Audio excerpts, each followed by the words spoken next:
Kwa niaba ya Majlis al-Ulama ya Msikiti wa Jamia wakiongozwa na amir wao Sheikh Fathuddin Tangal pamoja na naibu wake Profesa Muhammad Badamana, kadhalika kwa niaba ya kamati ya Msikiti wa Jamia Nairobi, tunafuraha kuwatangazia kwamba tumepata habari za kuaminika kuhusu mwandamo wa mwezi kama ilivyotangaza nchi ya Saudia.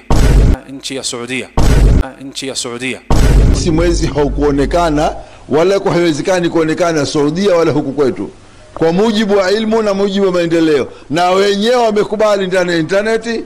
Ukienda kuangalia utaona maneno kama haya katika Makkah kalenda, moon sighting, wamekubali haimkiniki mwezi kuonekana, lakini kwa sababu ya nidhamu zao wameupasisha. Itakuwa ni mara 23 Saudia yapasisha mwezi na hakuna hii mara 23, na wenyewe menema hawataki kufuatwa katika mwezi. Kula mtu afuate maslahi, ziko maslaha yetu, badala ya maslahi tumeshika maslaha yetu, tuwafuata kinguvu, kwa sababu tukionekana tuwatii sana riali zitakuwa nyingi sana, tukia khalifu sana tutapunguziwa, nazo zimeanza kupungua sasa, mpaka tuwe na heshima sana.